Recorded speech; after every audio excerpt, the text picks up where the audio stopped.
Good evening, everybody, and welcome to Bent TV. This is Queer Weekly, brought to you by the community broadcaster Channel 31. I'm Linzi, and I'm very nervous because I haven't done this for a very long time, so you'll see me glancing over at the floor manager, David Johnson-Bell, and no doubt you'll hear him yelling at me through the course of the evening.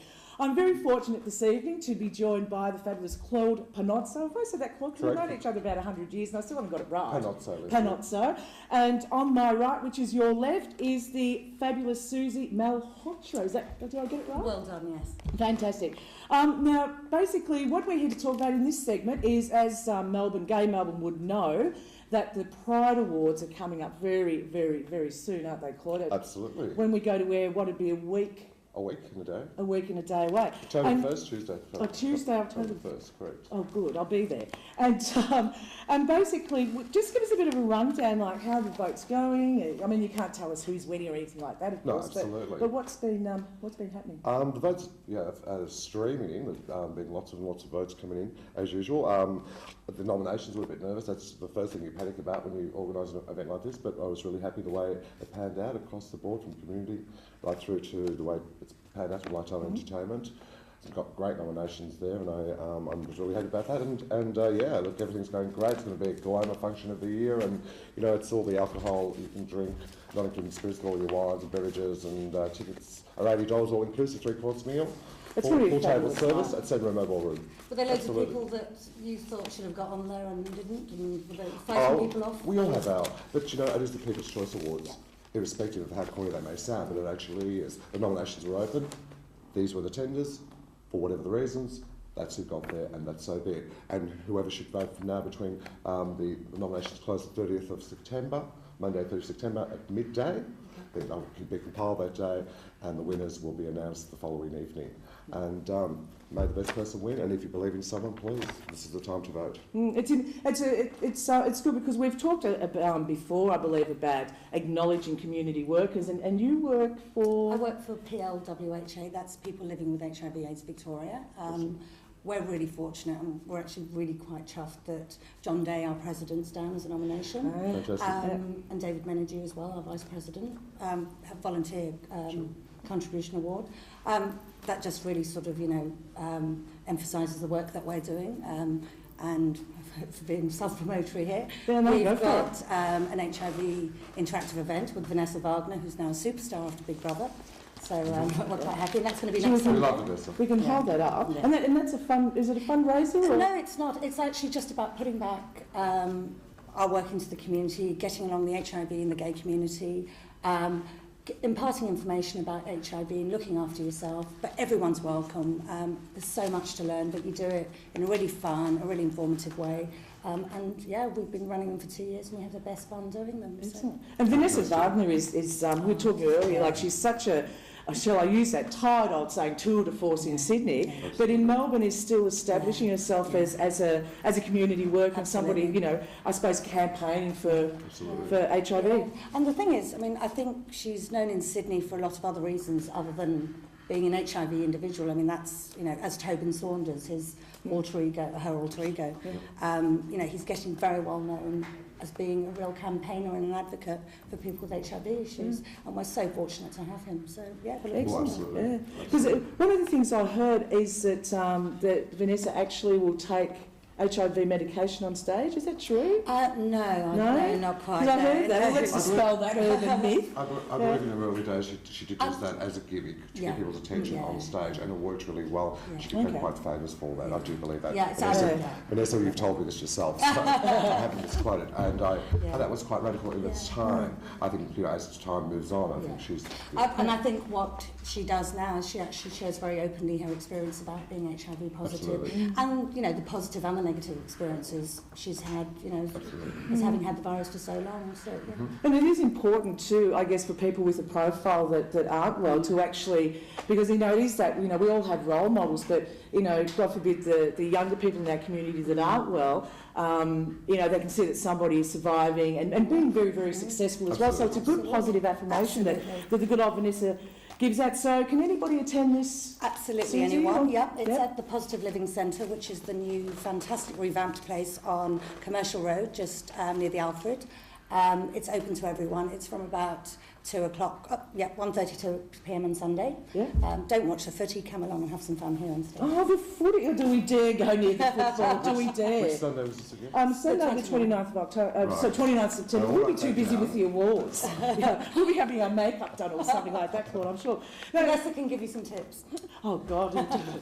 Well, do I need to look like a drag queen? Is that what you're saying? Is that the message here? Now, sort of back to the awards, Claude. I suppose a question on everybody's lips when it comes to events like this. One, yes. And it's a simple 3-letter word. Absolutely. Why? Why? Well, I think people in the community. I mean, the awards actually. If you look at the structure of the 26 awards, I'd love to have 45, but at the moment it's 26. It covers what I believe is the best of every award category that previous awards have, but as opposed to the Denver Awards, which was all about drag. This covers community, entertainment, venue manager, dance parties now, because that's the thing too. Excuse me, it doesn't cover short, fat lesbian hosts that do this sort of stupid stuff in front of cameras and 600 crazy people at a night like that. Well, there is. When are we going to have that category? Well, Linzi, there is best women's venue, and if people consider you to be a venue, that's okay. Open all hours is Linzi. I never said that. Women's venue of the year. But it is a lot of work, isn't it, Claude? It's a hell of a lot of work, and despite people's opinions, we talked about role models a minute ago, and I think it's very important that our own community don't forget about being role models and about advocating a growing future for the young and for ourselves and the rest of it. I think that's very important. I mean, I'd like to set this example and perhaps, say, well, okay, I've set a precedent. This is what it's done. It actually can make money. You don't have to lose 40 grand. You can actually make money. You can have a fabulous night. You can honour people from our community and set a precedent and say, hey guys, does someone else want to do it now or whatever? And it really is. It's a great structure. It'll be a fabulous night, 6 shows and 6 shows, lots of surprises, celebrity auction section, and all proceeds after expenses will go to charity. As proved last year, all the charities got their checks in 5 days and everyone was paid, and that's great. Yeah. And it's the Victorian Gay and Lesbian Rights Lobby, absolutely, and of course Pride March, Pride March, which is very important. One advocates and one celebrates. That's right. Absolutely, that is correct. And it is a really great night. And I might just say at this point that for me as a host to stand up in front of so many of our community leaders, representatives, and of course hard-working people, it's a great night. Get along there, get a ticket. And now it is time. Tickets are available from Outlook and Here's Hyenas. Here's Hyenas. And of course now it's across to the fabulous Amy for her weekly news report. Go, girl. Hi, good evening. I'm Amy and I'm here to tell you about what's going on in the Melbourne's Glibbit community at the moment. Fringe Festival is on its way, and of course there'll be heaps of things to see for that. 3 of Melbourne's most notorious drag kings are doing a show. It's called The 3 Wise Kings, and it starts on October the 1st, and it is showing at the North Melbourne Town Hall. And if you want to laugh till your nipples go hard, no, I'm not being rude, that is the tagline for the show, you can book on 9416 3888. The amazing spoken word program, The Word Is Out, will sadly no longer be part of the Midsummer Festival, but that means we don't have to wait till February to see it, because it's on starting in October. There's always lots of diverse and interesting events going on for Word Is Out, and this year, 2 big-name authors, Andrea Goldsmith and Dorothy Porter, will be coming to read their work. So keep your eye out for that one. B. Arthur is also coming to Melbourne, and in case you don't know, she's the butch one from the Golden Girls. She's doing a show at the Athenaeum from October the 15th to October the 27th, and to book, you call Ticketmaster 7. One last thing before I go that's been going on. You may remember the story a couple of months ago about the IVF debate over a lesbian couple who wanted to genetically ensure that their child was deaf, because they were in fact deaf. Well, now a Melbourne couple have won the right to use IVF to create a baby with perfect hearing. There's a history of deafness in their family, so they were granted permission by the Infertility Treatment Authority to use IVF to do this. As with the previous case, there are many ethical questions being raised, including designer babies being selected for gender, high IQ, good looks, athletic prowess, or sexual orientation. So, designer babies, what do you guys think of that? Well, I'd really like the Armani, but I'd probably end up with a Maggie tea in my home. But it is such a contentious issue, isn't it? Because, like for me, we were talking about this earlier. I've been having this debate with my partner about whether being gay is genetic or environmental. Now, if we can sort of choose whether we want a deaf baby or a baby with two noses or whatever. I mean, it's well, can they prove that gayness is genetic through this? Or is this just Hitler revisited, which I think it is? But, the sad thing is this isn't the first time that it's happened. It's been going on for years and years, and we talk about it being a medical issue now. It's always been an ethical one, it's always been a social one, and it's always been an economical one. Absolutely. Where I grew up, I'm Indian, and I remember up to even as early as like 10 or 15 years ago, they were using amniocentesis, which is you can actually look at the sex of your baby in the womb. And if it was a girl, it was an immediate termination, whereas if it was a boy, you knew they were going to make money, you knew they were going to bring a wife who was going to bring lots of money home. So, we've been choosing, whether consciously or unconsciously, what we want in our kids. And I think it's horrific. Because the Chinese do that as well. Yeah, if you're absolutely. a girl child, that, Amy and I and you probably wouldn't be here if we were Chinese, would we? I have something to disclose. Something to disclose. But it is a really, it's an amazing issue, and, let's hope that it doesn't happen. We will be right back after the break with more of Queer Weekly. Ooh, that was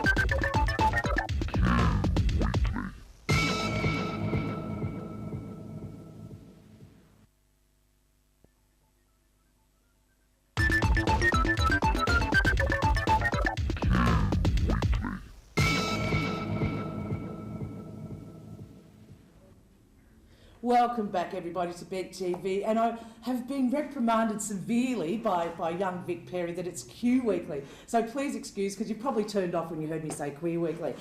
Because of the magic of television and because we can do it, we are now joined by the fabulous Kim Vassallo from the Melbourne Gay and Lesbian Chorus. How are you, Kim? Yeah, I'm good, thanks, Linzi. That's Thank good you. to hear. And now, a president of a chorus. We need an explanation on this. An explanation. Well, the MGLC is run by a committee of management. We're an incorporated association, and as such have an executive committee of the president, vice president, treasurer, secretary. Pretty much we're there for our members. So what the members indicate that they want out of the chorus is what we try to provide and administer their wishes in terms of performances, repertoire, that sort of thing. How long has the chorus been around? Because I know it's been a while. Yeah, we're into our 12th year. My God. So, or heading into our 12th year. So. Oh my God. And have you been with them for the 12 years? No, I've been in the chorus for nine years. And president for 2 years. And is there very many original members left from 12 years ago? We've got about 5 or 6, and some that sort of float in and out. So people take a break and then come back and do a concert or a few concerts and that sort of thing. So yeah, there are quite a few. Excellent. Yeah, old ties, which is great. Yeah. And one of the wonderful things about the chorus too is that I've noticed that it's a really mixed demographic. There's young, there's old, there's Absolutely. Yeah, I think our youngest members 19 or just turned 20, and I'm not too sure how old our oldest now. We don't like to ask those questions, but in their 60s, so it's great. Yeah, excellent. And it's a lot of fun because you're smiling away there. You love every minute of it. It is. It's great. It's a great release of energy to go along to rehearsals and sing and and have that, and then the social interaction and the friendships that you make and that sort of thing. It's a load of fun. So how do you get into the chorus? So do you have to have a really good voice, or if you're mediocre, or if you're just really bad, can you mime the words? Well, technically no. There is an audition process, and a lot of people get very scared by that. But it's nothing to be scared about. It's very much just come along. People join for a period of 4 weeks, so they contact us through our phone or the website. And come along, sing with us for 4 weeks, and at the end of the 4 weeks, if they want to join the chorus, they can they do their little audition with our assistant musical director, who's a music teacher, so he's used to working with people to bring out the best in people, and he's very, very good at that. So basically the minimum requirement would be that they hold pitch and they sing in pitch, and they can. Could you just give us a little example of that, perhaps? You know, pitch is always a problem when it comes to singing. Well, that's I mean, it's. Could you slide into pitch? Well, am I singing? Am I talking out of pitch? No, you're not. Oh. Talking beautifully. But so he plays a couple of notes, and they just sort of sing those notes with him, and like sort of on an R or something, and he'll play a little something, and they sing along. So it's very in a safe. No high C's or anything like that. Oh well, he does run from sort of the lowest to the highest to see where they would fit in, because we're a 4-part chorus, so we've got soprano, alto, tenor, and bass. And so, you know, to determine what range they can sing in, so we know where to place people that will suit their voices. So do people have a favourite audition piece that they come with? Sort of like No. Flash dance. No, you actually don't actually sing a song. I so see it's handled more... Messiah actually really well from beginning to end. No element chorus. No actual songs. It's more just singing along with the piano and singing notes and that sort of thing. Excellent. Now, you're singing at the Gay Games, are you? Yes, we are. We're very excited about that. We're performing in the opening ceremony. So as with opposed Nikki to Webster or without?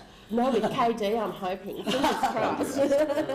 Jimmy Somerville's been announced as well. Yes, I heard that. Hello. Yeah, that's great. Yeah. So, so we're not marching in with the rest of the Australian team. We're actually going to be, all the Australian choirs will be performing as part of the ceremony, so that's very exciting. Fantastic. And the Seattle Gay Men's Chorus is also are they performing with you, or? They're coming to Australia in February. They're doing a tour of New Zealand, I think Christchurch, not too sure, but Auckland and then Melbourne, and then going to Sydney. And originally they were coming for the for Mardi Gras, and that was all based around that. So we're still not too sure what's happening on that front, but they are still coming, and they're really excited. I think there's about 120 of them. Fantastic. We actually have some footage of the Melbourne Gay and Lesbian Chorus. So sit back and sip on your cup of tea. And I don't actually know what you guys are singing, but it'll be a surprise to us all, I think. So are we ready? Are we rolling? We are rolling right now. You see this guy.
And we're launching our new CD, which is called Walk On By, and this is fantastic for us. This is the music, Burt Bacharach and Hal David music that we did in our last concert in May, which we had specially commissioned, the arrangements specially commissioned for us by a wonderful composer, Linzi who's a Melbourne-based composer who did the arrangements, and they're very different arrangements, and and the music, they're very difficult actually. We spent 3 days in recording. Fantastic. So if you don't have anything to do on the 5th and 6th